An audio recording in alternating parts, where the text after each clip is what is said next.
welcome back to The Other Side, hosted by ASOS. I'm obviously your host, ASOS, and welcome back. It was 2 months ago that my life imploded, and I thought it was longer. I honestly, like, in my healing journey, I thought it was longer. If you don't want to hear my life updates and you're like, girl, shut the fuck up and go to the spooky shit, understandable. Completely fucking understandable. Sometimes when people ramble in videos, I'm like, shut the fuck up and get to the fucking point. If you're that way, skip maybe 10 minutes ahead. Not maybe 10 minutes. I probably won't take that long. Honestly, just until like you see the first little like this is where it starts, then you click there. If you want to listen to my life updates, then you stay here. So first and foremost, welcome back. It's been a hot minute. I do apologize because even though nobody watches these, like this really makes me happy. Me talking to people as if anybody watches this shit. It makes me happy, so I'm doing it because it makes me happy. And I was talking to my therapist about this, and I was like, well, I'll be honest with you, like I do YouTube videos, and like nobody really watches them, but like it makes me happy. And she goes, girl, you just keep doing it. Dude, she was like my hype man today. She was like, you keep posting videos, you keep posting TikToks, you keep doing the hobbies that you like because you're gonna go somewhere with it one day. And I was like, so I was seeing a therapist, which is really fucking great because like when I started this, I wasn't, and I was using this as like my therapy. So now I'm doing both. Okay, now we're being better. Second thing, my nails are perfect for Barbie. I did not plan that at all. They're like a purpley kind of like color, and they just match for Barbie. Like when I went to go see the Barbie movie, I was like, I don't have any pink. Like I'm not a pink person. Like all of us, like gothic girlies and girlies that like to wear black, we're all like black is our color. That's all we have in our closet. And like to be honest with you, like that's all I have in my closet. So when I went to go watch Barbie, like my friend's like, I have a cute pink outfit, and I'm like looking at my suitcase full of clothes, and I'm like, I don't got nothing. And then that brings us to point number three. In the past few months, I've been dumped. I've had to move, and my life has been turned upside down because my ex knew that I had nowhere to live, and he very much threw that in my face, like, you don't have anywhere to live. You're basically gonna be homeless without me. And I'm like, you got a good point, dude, but I like to think I'm resilient and I like to think that I can handle myself. So, the fucking joke's on him. So that's why the background's different. I'm at my dad's house. It's been fun being back at my parents' house, you know what I mean? Like all of us that live at our parents' house. Sorry, my dogs are messed around. All of us that live at our parents' house were like, it's so fun after the pandemic. Yay! And that's why like when people are like mad about student loans, I'm like, dude, like shut the hell up. Like you didn't graduate when the pandemic happened. Like you're not suffering like the rest of us who are struggling to find a job, who can't find a job that's matching up to inflation. You're looking at all of your bills and your student loan debt, and you're like, how the hell am I supposed to pay this off? Like I can't afford a house, I can't afford groceries, I can't afford any of my bills, and no one will hire me with a good wage. Like when I first graduated college, somebody said, I'll pay you $10 an hour for your bachelor's degree, and you should be happy because it's more than minimum wage. And I said, what am I supposed to do with $10 an hour? Like that is not going to pay off my loans. That's not going to pay off my debts. That's not going to pay for my bills. You know what I mean? Like I'm not grateful for $10 an hour, but I've been working $10 an hour for the past 3 years. And honestly, like I make poverty line level, and somehow I survive. Somehow I still go on vacation. Somehow I still pay my bills and everything. But that's because the student loan debt was paused, and I could go on vacations and I could afford to actually live my life. And I know a lot of people are like, that's like a necessity. And it's like, no, like I want to live my life. I want to die knowing I have memories, not chained to debt or anything like that. So yeah, it's just been a mess these past 2 months. I've been really depressed because not because of the breakup. Like I honestly don't miss him anymore, which is like a really great thing. Um, I actually never missed him. I think I fell out of love with him a long time ago. This is besides the point. But I don't miss him. I'm just more like I'm lonely, and it's like I'm feeling it now. And he's like, "You don't have any friends." I was like, "No, no, no." When I started dating him, I had plenty of friends. But I think as you get older in your 20s, you either stick with like a good 3 or 4 friends, or you end up realizing that the people that you related to when you were younger, you guys find yourself in different points of your life. And that's where I'm at with my friends, is like all my friends left El Paso. Like, that's where I live right now. And they're doing amazing things with their lives, and I'm happy for them. They're off in Arizona. Happy for them. They're in San Antonio. Happy for them. Um, I don't remember what one of my other friends is, but I know they don't live here. I don't remember where they live.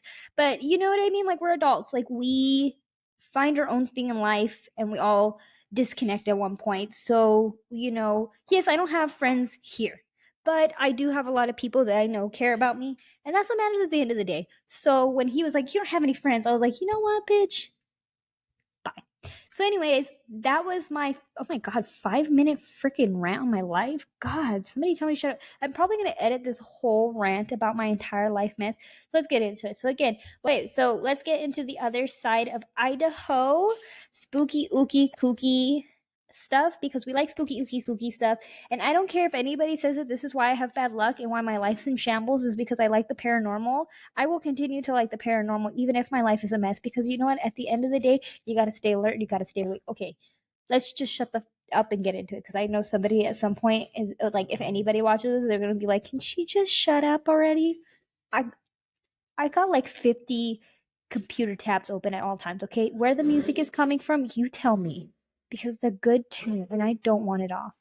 So, the other side of Idaho. So, when you think of Idaho, don't lie to me that you don't think of potatoes. If you're like sitting there going, "Asia, I don't think of potatoes." Can you think of potatoes? Idaho potatoes? Come on, people. What are states known for? Potatoes. Well, this state in particular, not all states. You know what I mean? Like, if you ask what Texas is all about, most people would really go on Texas. You know what I mean? So, other facts about Idaho besides potatoes, because I like to give you facts before I tell you all about the haunted, spooky stuff in this state. I am going to tell you some fun facts there. Okay, if you do not know, it is actually a pretty big state. It's a weird shape, but it's a big shape. That makes sense. Um, if you were to flatten out its mountains, it could be the size of Texas. Listen, as someone from Texas, I want Idaho to prove it. All right. I mean, it does cover two time zones, the Pacific and Mountain Time, but I still want you to prove it. Okay? I'm very much prove it to me. Also, I have to like read from like this side because like it's a mess. But anyways, I'm gonna try to like position it to where I don't look weird. All right. Most of the state's history comes from its Native American tribes, which me personally, I think that that should be most of its history, anyways, because Native Americans were here before all of us, and there were probably other people here before the Native Americans, because this land was not just a colonizing prize. And let's never forget that. So let's not butcher these tribe names, but I'm going to do the best that I can. So they have the Shono the Banco, the Ashono Palut. I'm probably butchering these names, and I'm indigenous, and that's horrible. The Kootenai and the Nez Perce. Those are the tribes. I can't stand this. Like, I cannot. Hold on. Okay, so now, our first haunted, spooky, ooky location in Idaho is going to be the Idaho Penitentiary. Now, the Idaho Penitentiary is probably something that you guys are like, "Oh, a penitentiary." I know, I like penitentiaries too, man. Like, to me, whenever I'm watching a paranormal show and they're like, "Oh, I know penitentiary," I'm like, "Ooh, this is going to be creepy and horrifying." I think penitentiaries is probably like the worst part of American culture and history, is when we built penitentiaries and these hospitals to treat people because they were just cruel. Like, the United States needs to take some ownership towards this shit. Excuse me. But honestly, they do. Like, a huge apology needs to be put in place for that, because if I were to tell people back then my thoughts, I would be institutionalized, and I know it. It was established in 1870 in Boise, Idaho. With over 101 years of operation, the site has experienced escapes, scandals, and the transition from the Wild West to mid 20th century capital city. With over 100 deaths, 10 of those including executions, and some due to old age, the penitentiary held over 600 prisoners, with inmates suffering through inhuman conditions. The building was made of inexpensive building materials, causing intensified temperatures inside the cells in the summers, and the sandstones retained heat, creating an oven. In the winter, the walls would hold bitter cold would hold the bitter cold, chilling prisoners for months. The building also lacked proper plumbing until 1920s, which led to the spread of diseases. The conditions pushed inmates to the edge, and it was with violence. Being met in 1971 and 1973 with prison riots breaking out. During the 1971 riot, prisoners burnt the chapel dining hall to the ground. However, in 1973 was the most severe, with prisoners being moved. And on December 3rd of that year, the penitentiary closed. So basically, the conditions in here were horrible. Like in this summer, like imagine with like this heat wave that we're going through. Oh, by the way, I forgot to mention the heat wave, but this is horrible. Um, like imagine being 108, right? The conditions we are in right now. And I'm pretty sure back then they did not probably have good air conditioning system. And imagine just having that oven like system in there. I mean, it's no wonder they rioted. I mean, they were living in very uncomfortable conditions. And also, in the wintertime, they were freezing. I mean, you could not live in those conditions at all. They didn't even have proper plumbing. I mean, it was just a mess in there. So they rioted twice, and then the penitentiary ended up closing, which means that nothing was met. I mean, they seriously were just left to deal with these inhumane conditions, and then finally the prison was just like, we're going to be done with it. For now, we're really haunted in this building. The most haunted area is House 5, where Jack the Ripper Raymond Allen Snowden was executed in 1957. Those who do not know Snowden, he was convicted of the murder of Cora Dean in 1956, a local mother of two. This happened during a scuffle after a night of drinking. Snowden was brought to the gallows on October 18th of that year. He never got his last words, with the rope falling to break his neck, leaving him to struggle for 15 minutes. No wonder that place is so haunted. I mean, I would come back and haunt too if like I was hung and I had to stay there for like 15 minutes suffering. I mean, jeez, that's horrible. Another inmate named Harry Orchid died in 1954 after being there for 50 years for the murder of Governor Frank Stunberg. Stunberg. I wonder if that's a German name. I'm not stereotyping. I'm just wondering. Okay, it sounds like a German name. And if I'm wrong, just let me know. Just be like, you should never say that again. I'll be like, okay, that's fine. I'm good with that. Um, Harry also confessed to darker acts of killing 17 others. Whether they convicted him of them, I have no idea. It's a good question.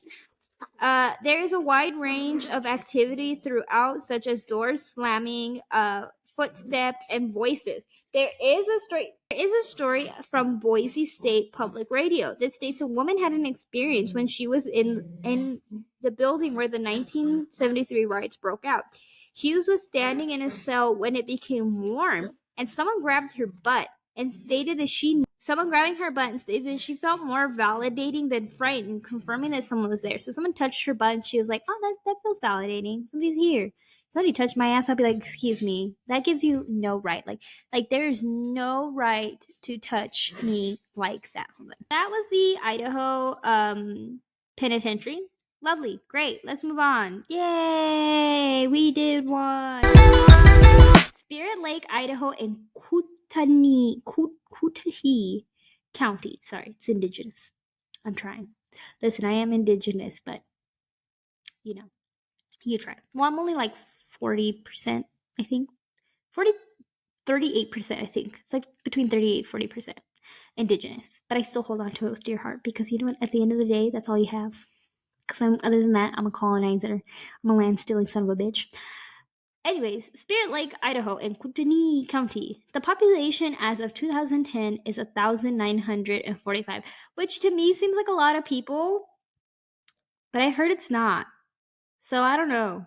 The source of the story dates back to the native tribes, thus has been passed along through generations. Spirit Lake is only two of the lakes in the world with a sealed bottom, making it perfect for trapping souls to haunt its depths. That is the best statement I've ever heard in my entire life. Excuse me. The legend goes that the lake was known as Clearwater, but the Kootenai tribe who lived in the area changed the name to Tasminmi, or the Lake of the Spirits. The Kootenai tribe's chief had a daughter who was promised to marry a rival tribe chieftain as a peace offering to avert war. So if you don't know, a lot of indigenous tribes, they would sell each other off to other tribes to basically avert war and create peace. So that's why, like, when you read about slavery in America, they talk a lot about how they justified their acts because they said the indigenous people would do the same thing. But the thing is, the indigenous people were just trying to like avert war or trade things off, or their reasoning behind it was basically to survive. And the Spanish reasoning for it was very much like, we want profit, we want money, we want greed. So I mean, when you compare apples to oranges, I mean, you decide what's right and what's wrong. You know what I mean?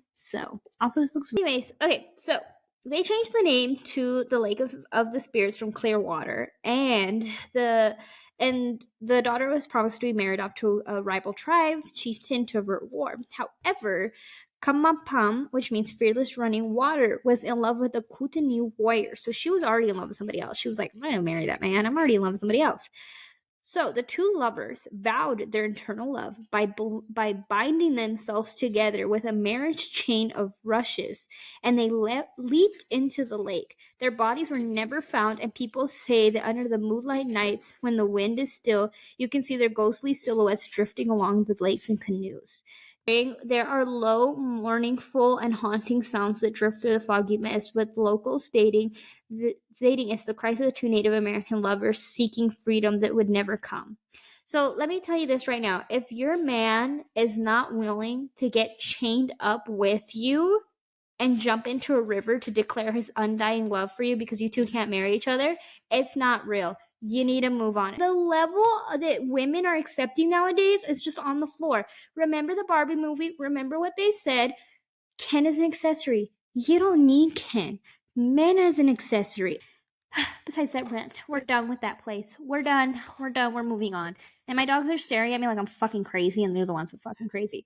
Anyways, next place is the Idaho Hotel in Silver City, Idaho. So the craziest fact is that it was originally located in the ghost town of Silver City, but it was constructed in Ruby City, just a few miles away.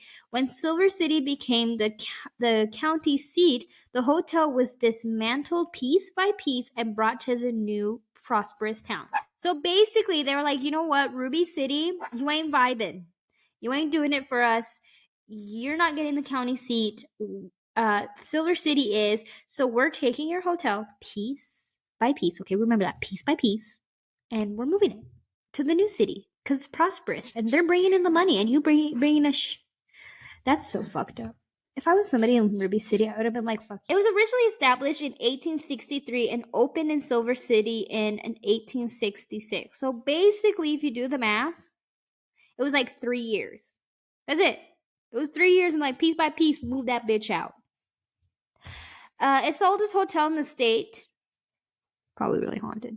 Silver City was a Wild West town with shootouts in the 1800s on the front steps of the hotel, taking the life of one. While the hotel has seen plenty of owners come and go, the one owner named O.D. Brumbach killed himself in the South Saloon, suffering from pancreatic cancer. He probably was like, I don't want to deal with this fucking cancer. Like, I'm fucking out, dog. Like, I can't no more. There's no modern medicine. I'm out. I respect that, but I don't condone it. Don't condone suicide. Odie lived in room 227. Jesus Christ.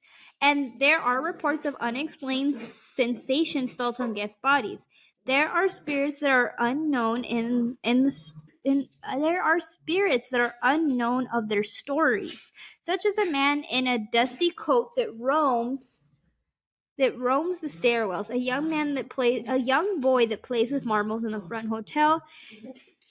And now the current owners do not believe that the hotel is haunted, but have confessed unexplained occurrences that happen regularly throughout the hotel, such as lights turning on and off, as well as water in the building. So if you visit, do make that judgment whether it's haunted or not, because you can stay the night at this hotel and then you can argue with the owners with your proof and say, you know what, you still don't think this is haunted? Well, I caught a voice. So now what do you think of that?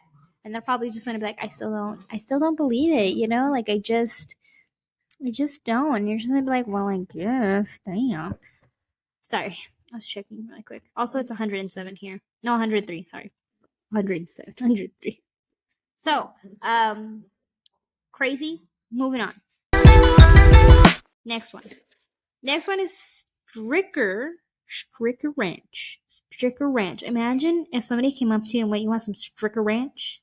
You're like, what the fuck is Stricker Ranch? I'm like, Stricker Ranch. And you're just like, I guess. So anyways, it dates back to 1865 and served as the earliest transportation center for those traversing on the Oregon Trail, which was known as Sticker Home and Rock Creek Stage Station. Sticker Ranch was run by a German immigrant named Herman Sticker with his wife Lucy. The couple was known to take care of sick immigrants who passed through, with the cemetery near the ranch reminding them of those who didn't make it. Now, this is a legend and it has been proven wrong, but I still think it's crazy that people go here and just try to tell this story as if it's factual, but it's not, okay? Again, this is not real, but this is what people say happened on the ranch, okay? It's not real.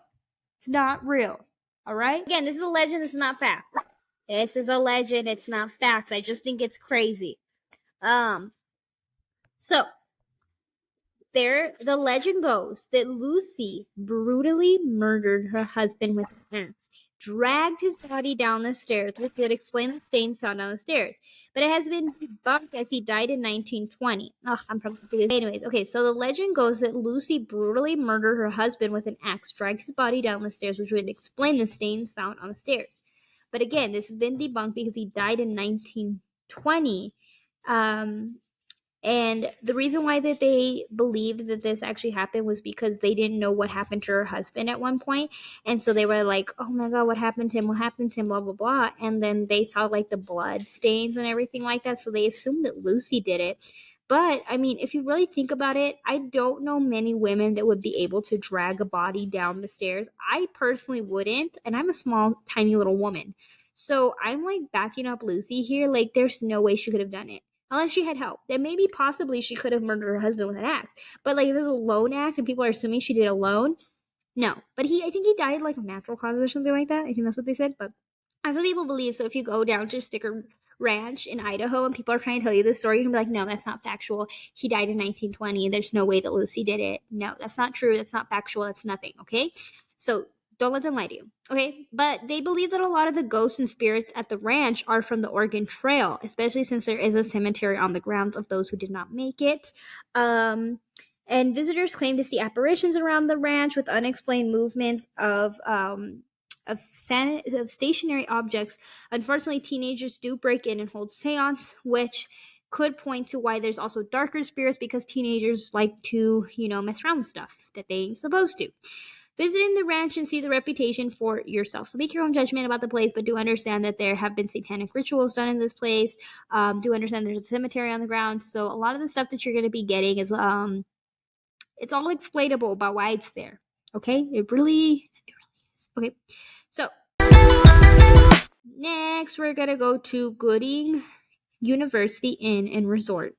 Okay, it was formerly the Idaho State Tuberculosis Hospital. Y'all remember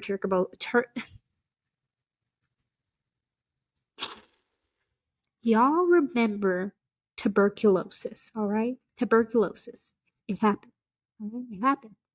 Fun fact, Ghost Adventures has done an investigation here. I know the drama. Don't come for me. Okay? Don't come for me. I know all the drama. I've watched all the drama. We all know. It was built in 1917. Gooding College was in a swath of farmlands. It was the only place to get higher education in Idaho. Unfortunately, the school was shut down in 1938, opening in 1950 as a tuberculosis hospital and considered one of the most advanced hospitals in the country. But it closed in 1976. After remaining empty for decades, the structure opened in 2004 as the Great Inn Bed and Breakfast that welcomed paranormal investigators to spend the night. The Get In closed in 2012 with another owner coming along and producing the Gooding University Inn and Resort, which is described as a unique experience of historical dormitories in a prime location to explore southern Idaho's greatest attractions. The conclusion from paranormal investigators was it was a hotspot for activities. The staff and visitors have reported seeing full-body apparitions, shadow figures, voices in empty rooms, doors banging, random knocks. There is one report of an old man in a white coat and a woman with a young girl. So it had a lot of owners, like a lot of owners. Like, damn, dude, like I was trying to catch up with and then it closed here and then it opened this and then, you know what I mean? I was trying to catch up and I'm like, no wonder this place is like haunted and like spooky and ooky and kooky because like this place is kooky. Like, how many times are you gonna open and close, dude? Like, calm down. It really needs to calm down, personally. Like, that's a lot. I'm hoping that this last stint that's it. But yeah, check it out. Check it out if you go to Idaho. I don't know if I'll ever go to Idaho in my life, but if you go to Idaho, check it out. Let me know. Let me know. Okay? Whew. Onward. Okay, Shushun ice caves. Okay, Shushun ice caves. Okay, it's in 1,000-foot deep lava tubes with temperatures between 24 and 32 degrees all year long. Okay, so this is not wintertime weather, springtime weather. No, no, no, no, no. All year long, it's 24 to 32 degrees. There is a legend of a Native American named Idaho being buried in the ice mass within the caves and waiting to reemerge. During commercial development in 1940, the caverns were nearly destroyed, but thankfully are being preserved. During the 1940s, also, unfortunately, individuals removed ice from the caves, changing the cavern's ecosystem and poorly placed tunnels, which led to much of the destruction. While it is intact, the change caused failure to remain cold temperatures and not to produce ice. Thankfully, though, Russell Robbins acquired the land in the 50s and has been working to return the caverns to its previous state. Robbins was able to regain the caverns to its original freezing temperatures by 1962. Visitors claim to hear footsteps with voices. You can visit the caverns yourself and see if anything comes up. I think it's really sad that they destroyed the caverns and that they basically tarnished what could have been. And it's just really sad, man. Like, leave shit alone. Leave shit alone. All right, this is our last one, and I have a bonus thing for you at the end. But this is our last location, and I'm looking at the thing, and it says 31 minutes, and I know I'm gonna cut that down to around 20-ish minutes, maybe more, because I don't know. I don't know how I'm feeling. Last location. Our last location is the Haunted Mills in Teton, Idaho. It was a flour mill built in It's a flour mill built in 1890, selling flour to various locations in Idaho, Utah, Wyoming, Montana. Who the hell goes to Montana? No offense. The mills also served as an electrical facility, sawmills, and farm service centers. In 1976, the mill was damaged during the Teton Dam flood and sold in 1984 as a hydraulic power plant site, but ceased operations in 1994. By 1997, it gained a reputation for being haunted and giving guests the heebie-jeebies. On the grounds of the property, there are underground mines and suspension bridges and mazes and wooded areas. So, if you go here, you're just going to get the heebie-jeebies, honestly. That's what it says. It says you're going to get the heebie-jeebies if you go there. And to me, I don't know, sometimes if you're like dead inside and you're just going through a depressive episode and you need to go through the heebie-jeebies, I mean, why not? Why not go there? Why not? So this is my extra story. It's a sad story. I'm going to tell you about the murder of Jarlene Underwood, okay? I thought that I would add a murder case in here just for funsies and see how it goes. You know what I mean? Every episode, I always try to do something different. Every episode, I try to conclude fun facts about the place, or I try to do something that's not paranormal, or something that is paranormal, but it's not your typical paranormal that you would think of. So we're going to do a murder case, and this is a really sad one. So it was an 11-year-old who was abducted, assaulted, murdered, and thrown into Snake River while collecting money on her newspaper route. So the unimaginable happened on her normal newspaper route on June 29th, 1993 at 5:45 p.m. when someone saw Jarlene get into a car with somebody.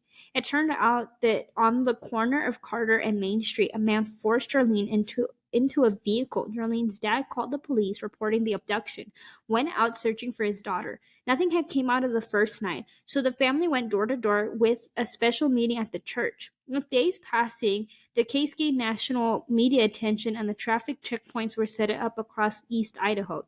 Just weeks after Jarlene vanished, investigators announced a break in the case, charging James Edward Woods with kidnapping.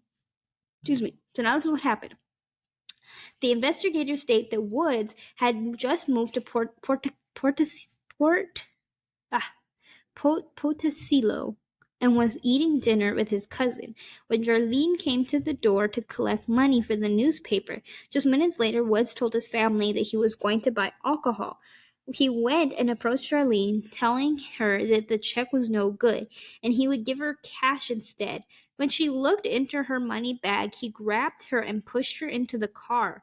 Wood was able to avoid police checkpoints before getting to Idaho Falls. They stopped along Snake River to allow Jarlene to use the bathroom, where he followed her to a bush and shot her in the head.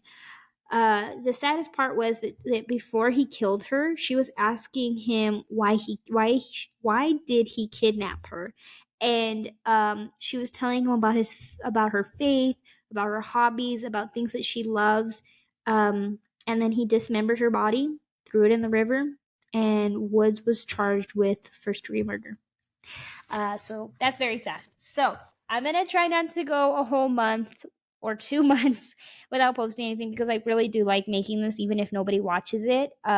It's just my life has been just a little bit of a mess, and it's been really hard to record videos. It's more easier for me to record when I'm virtual, but also sometimes when I'm virtual, I just don't have a video set up and ready to go.